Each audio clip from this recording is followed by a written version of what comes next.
Yeah, we got Rpyal himself right here. This is Gordy Kosfeld. We're at Jana's Market in downtown Faribault on a very cold Saturday morning where a lot of athletic teams are in action today.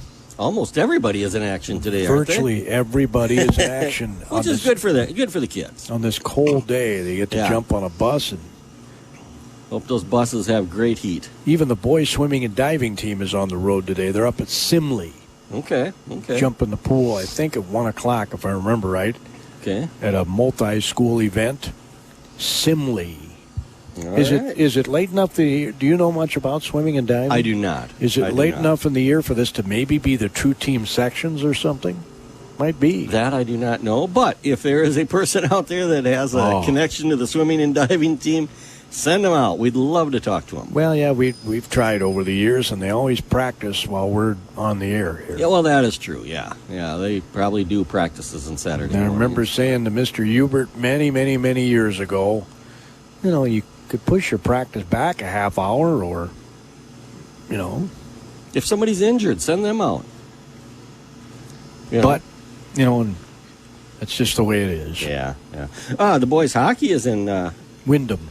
In action today. Yep. Or no, I'm sorry. I'm sorry. I misspoke. The boys' wrestling is in action today at Stillwater. They sounds like they have a what is a 4-team? Quad. Yeah, they have a quad because they go up against Wayzata, they go up against Stillwater, and they go up against Waconia. So good luck to our Faribault wrestlers up in Stillwater today. I wish them safe travels, and I wish them 3 good competitive matches. Stillwater, that is correct. And then we have the boys' hockey. They're, I believe they're at Wyndham. They're in Wyndham today at 1 o'clock, and they're riding a 2-game win streak. So come on, Falcons, keep that streak going and go for 3 in a row. Good job to the hockey team, and good luck. We'll have their game this next Thursday in Winona. We'll be traveling to Winona on Thursday after traveling to Winona today. Maybe I should just stay there for the week.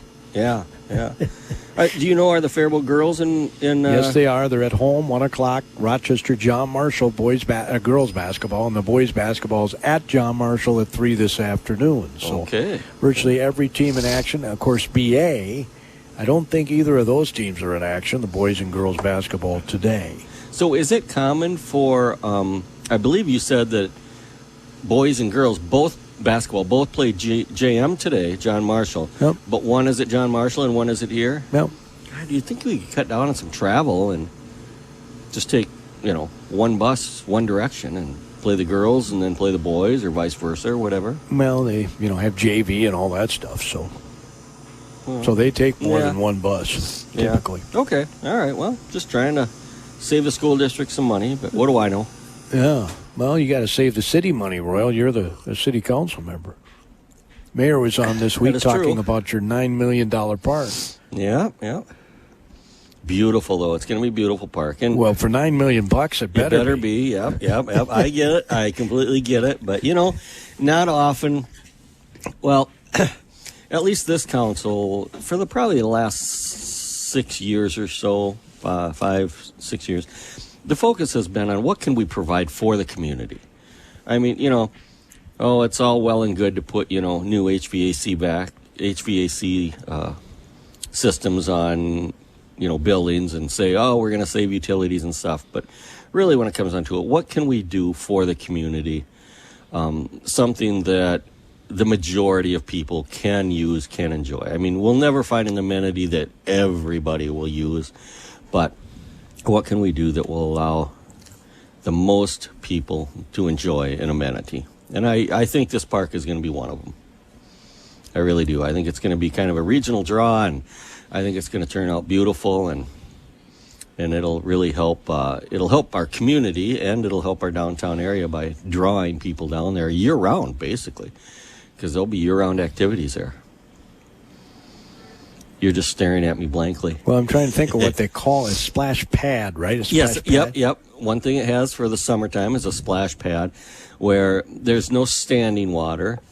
Kids or adults, whoever, they go out and, water shoots up, sprays up, and lands on them. And it's, kind of like a rain.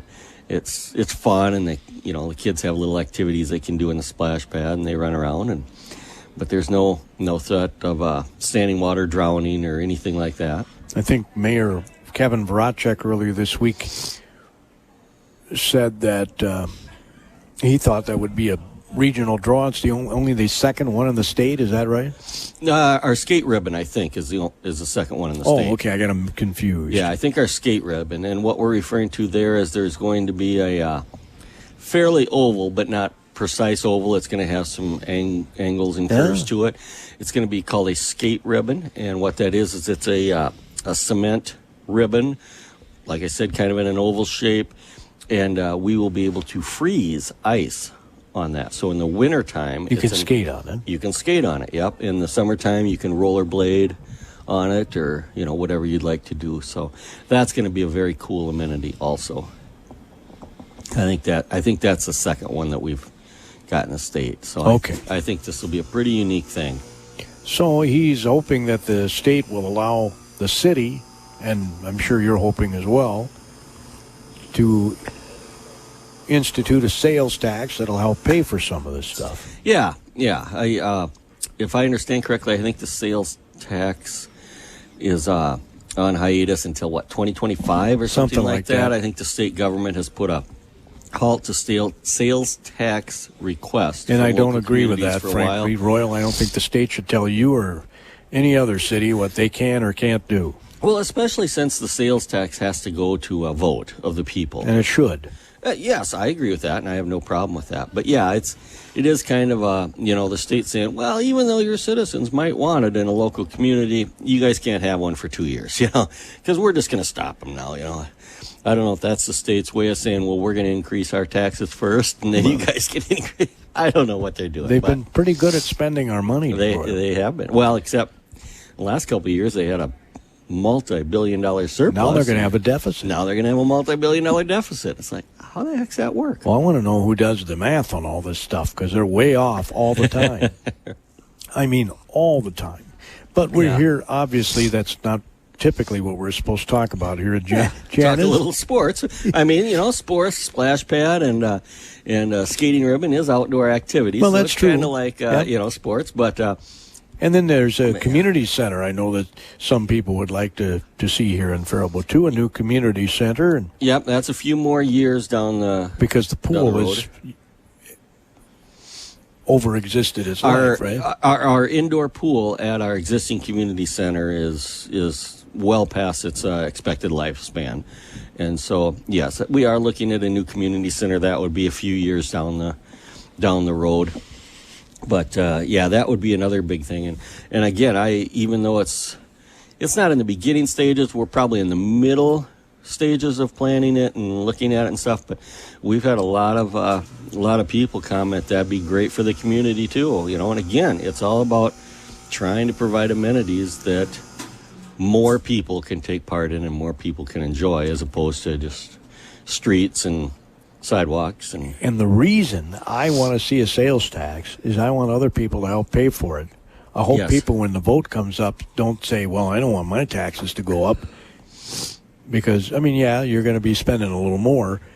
But let's have some other people, those Iowans that come up here to our resorts and all those people that enjoy our lakes in this area, let's have them help us pay for this. Yes, I am all about spreading out the tax burden, and that includes at the very city council level, because traditionally property taxes has been the primary source of income for city, and it still is. But we can extend franchise fees out, and the advantage of franchise fees, and some people won't enjoy hearing this, but what the advantage to franchise fees is, that chips in from all the churches, school, all the non-taxed property, because Faribault has a lot of non-taxed property where the owners do not pay property taxes. So by spreading that out over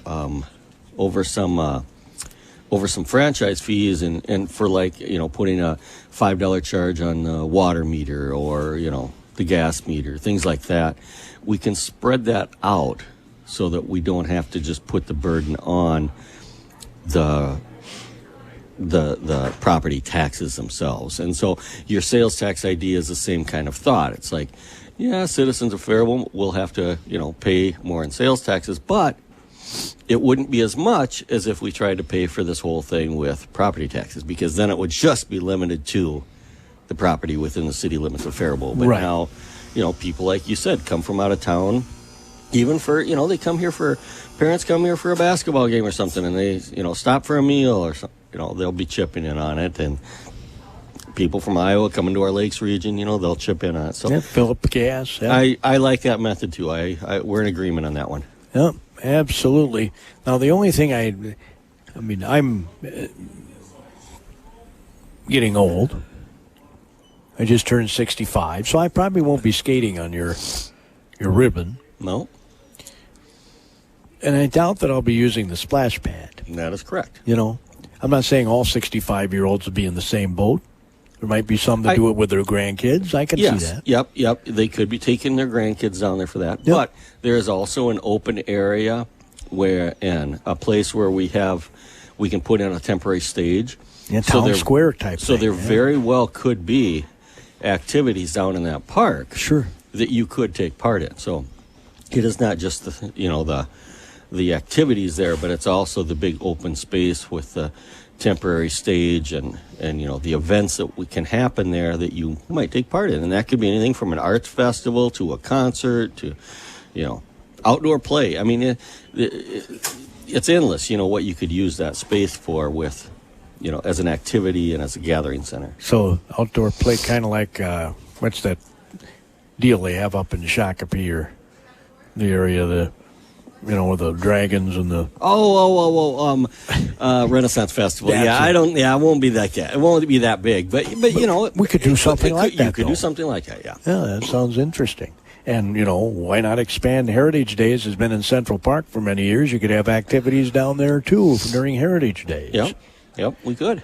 Not that it's anything wrong with Central Park. Oh, no. Band shell is awesome. No, Central Park is wonderful. It's got convenient parking and everything, but, it could be another spot for a farmer's market or... Which brings... I'm glad you brought that up, Royal. What kind of parking are we going to have down there for this facility? We're going to have some... city parking in the existing lot I'm going to call it the existing lot that's there. Crooked Pint? Yes, because as we develop this, there's going to be some city parking on the east side of that parking lot. That's going to be city. But the main parking for this will be on the south side of the viaduct. We're putting in a park over there, and then you can just walk up the trail underneath the viaduct and safely get to the activities of this new park. Okay. Sounds awesome. So what's the timeline on this? I think the mayor went over it a little bit, but I don't remember. We could break ground as early as about April this year. Wow. And we will have we're going to start out with the building. There's going to be kind of a community type building there. And I believe the substantial completion of that will be somewhere towards the spring of next year. So is this like a chalet or something? Well, it's just the activity center. It's where you can rent ice skates to go ice skating. There'll be a little concession stand in there. Okay. Place to get warm. Yeah, place to get warm. You warm up. You can maybe have a little meeting or something there. And I think I'm just going to say the expected completion date for that is somewhere in early 2025, I believe. And then the splash pad, or I might have my dates mixed up here, but the splash pad will be considerably finished in about November of 24, but of course we won't open it until 2025. And then... But you might have ice for the winter then, 24? No, the ribbon, I said splash pad to being completed in November, didn't I? Okay. I think I said the splash pad in November of 24, but we won't open it then. We'll open it in the spring of 25, I believe. And then the substantial completion of the ice ribbon will be in the summer of 2025, and we'll be putting down ice there in, about November of 25. So by November of 25, it should be all three phases of it should be up and running and fully functional. But it's just going to take a little while to get through each each section of it. And I was going to say the community center. I mean, I have no opposition to a new community center. I'm been active most of my life, but I do like the situation now where you have Buckham West next to the community center, next to Buckham Library. I think that's an awesome complex down there. I do too. Yep, I do too. But the reality of it is, if we want a new community center that is what a contemporary community center is, and that is more things to more people, it just won't go in that location. So we are looking at some land that the city already does own out by the current water park out in North Alexander Park.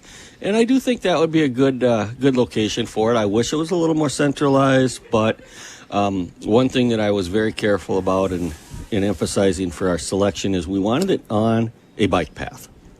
And we are getting we've already got a bike path leading up north and south to North Alexander Park. And in the next year and a half or so, we're going to have one coming east and west as we get a tunnel underneath that railroad along, what is it there, 20th Street? Or Highway 3? Yeah, Highway 3 for the whatever roll that is. Yeah, we're going to be getting a tunnel under that.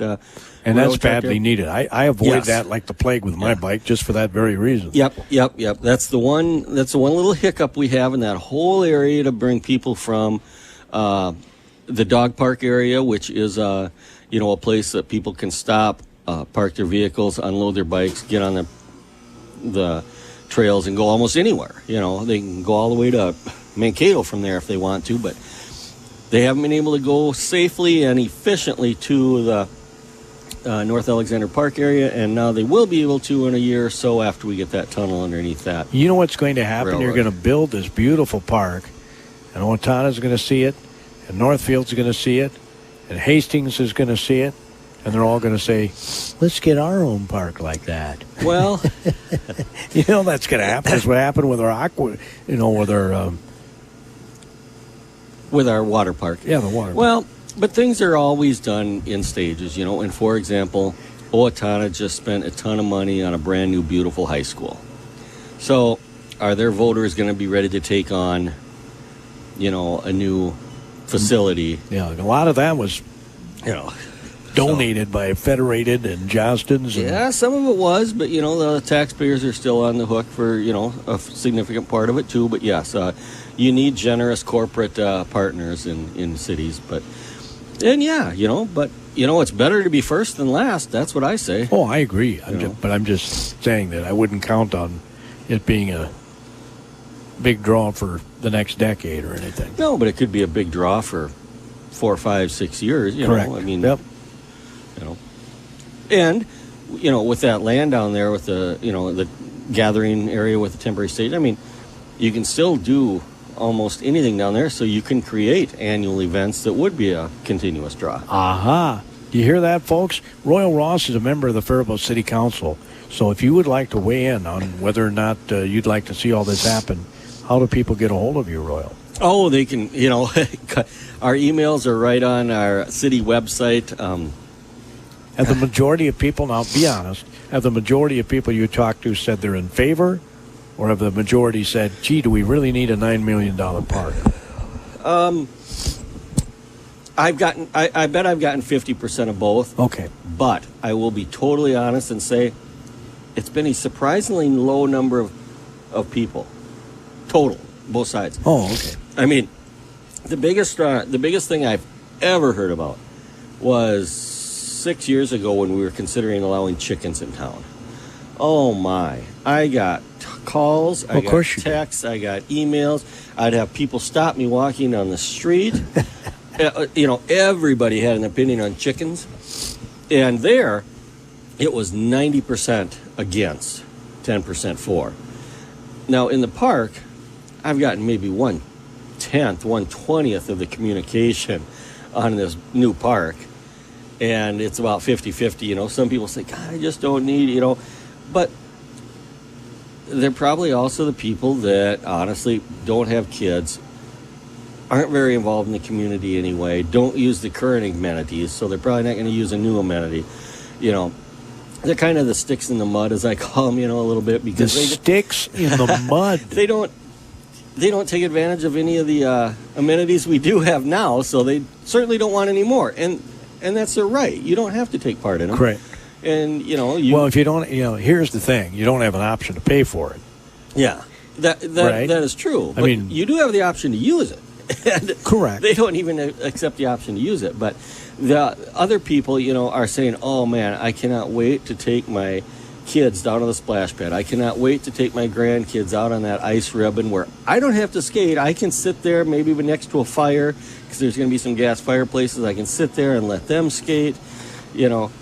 So it's about 50-50, but I'll just admit it's been a very low response rate. And the chickens drew more than the $9 million part. Man. That's interesting. Chickens were the biggest thing I've ever heard about on Back in the 90s, I think our most listened to AM Minnesota program was when I had all the garbage haulers on the radio when the city was talking about contracting with one hauler. Oh, yeah. And they came on, and people agreed that they want their hauler. They don't want just one hauler.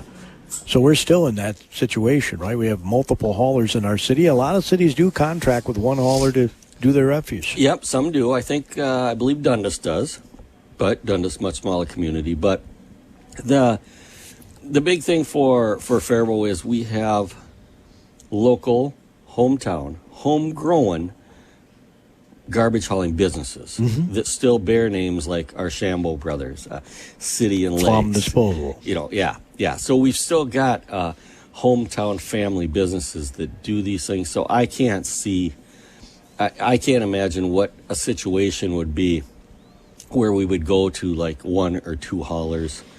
It's a competitive market.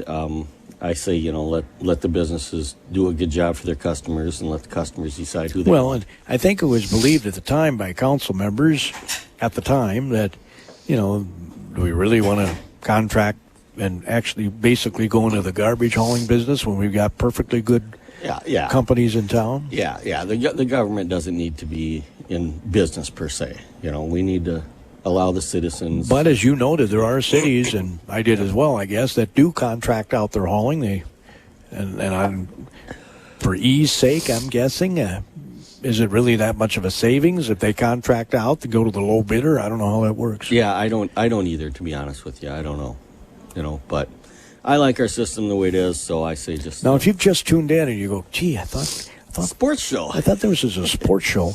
We have every single team except the BA girls and boys basketball teams, I think, and both of them the girls had to white knuckle it back home from Maple River, and the boys I broadcasted. I was supposed to do the girls game, and I made, I got permission to do the boys game instead so I could stay in town and not have to white knuckle it to Maple River last night and then white knuckle it to Winona today. Yeah. Well, I definitely wish you safe travels today. Well, I don't think I'll be necessarily white-knuckling it. No, I don't think you will either, but they did get more snow down there. Yes, they did. It doesn't sound like we're, in a winter weather warning or anything like that for today, so I do.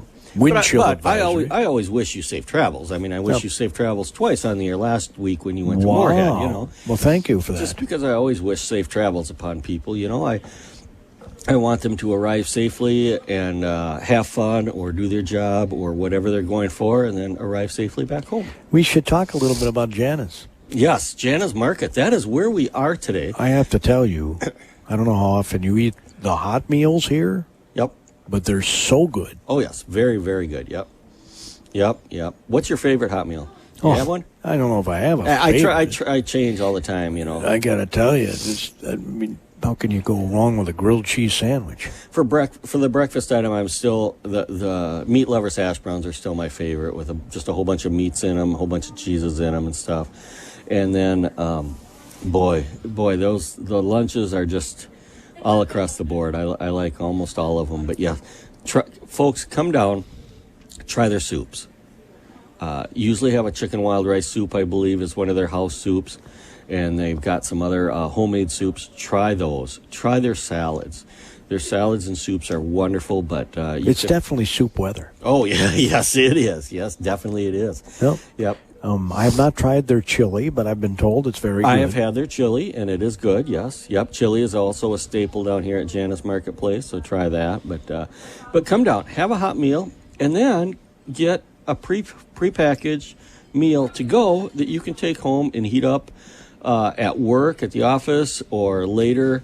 Save cooking. Yeah, you can heat it up in the evening at home for a quick, easy great meal. So. Or they have cold sandwiches. My favorite cold sandwich. Well, it's kind of a tie, really. I like their tuna salad. Okay. I like their tuna salad, and I really like the turkey on cranberry bread. Yes, I've heard you talk about that before. Oh, man, that's my favorite. Yep. And it's even the simple things, like this morning I had fresh fruit for breakfast. You did? I had a big old tray of fresh fruit. Boy, it was good, and it was fresh. So, in fact, I asked Royal, is this a New Year's resolution?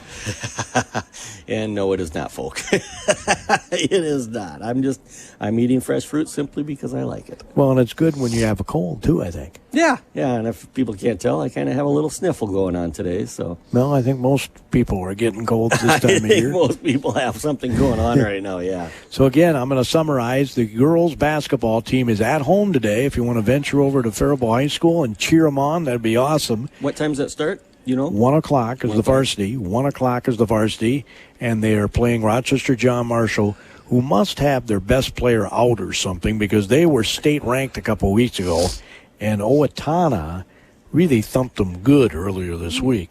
So I'm thinking maybe one of their better players is out. That's just a guess on my part. Faribault Falcons play them at Nolan Gym. The boys are in Rochester at John Marshall, a 3 o'clock varsity tip-off there. The hockey team was supposed to play at 3. They moved that game up to 1 today. Yep. Wise move, I think. Just for travel purposes. Yeah, 1 o'clock is the drop of the puck for the varsity in Wyndham, which is a bit of a haul. Yes, yeah, a little couple bit. Hours. Yeah. Southwest of Mankato. Yep. Absolutely. Yep. So that's where they're heading, to Wyndham. The wrestlers, as you said, are in Stillwater. My brother lives in Stillwater. It's about an hour, a little over an hour. For a quad, yep. So that's not too bad. Yep. Right? No, absolutely not. And once again, I gotta show love and appreciation to BA Athletic Director Ed Friesen. Yeah, last week also he came basketball out, coach, because he, you were out of town, and I was kind of on my own, and Ed got here at about 10:02 last week when I was still doing my introductions, and boy, was I glad to see him. I'll bet you were. Because folks, it would be really boring to listen to me for a half hour. Well, it's boring to listen to me for a half hour, but too. I had a great show with Ed, I thought. We talked a lot about sports philosophies and everything, so thank you, Ed. I appreciate you, BA Athletic Director Extraordinaire and basketball coach, so thanks again, Ed. I appreciate it. Can I mention G&H Properties? Absolutely. Yes, G&H Properties located in beautiful downtown Faribault, right across the street from the post office. And we are a full-service real estate company featuring a sales division, an association management division where we manage homeowner associations, townhome associations, condo associations, and a property management company where we manage everything from residential rentals for investors to we now have an entire storage facility, the mini storage facility things. We manage a bunch of storage facilities now. I can't even think of what to call them, but mini storage units. We manage those. So, folks, if you need something in real estate, just give us a call. We will be more than happy to help you out. Your home for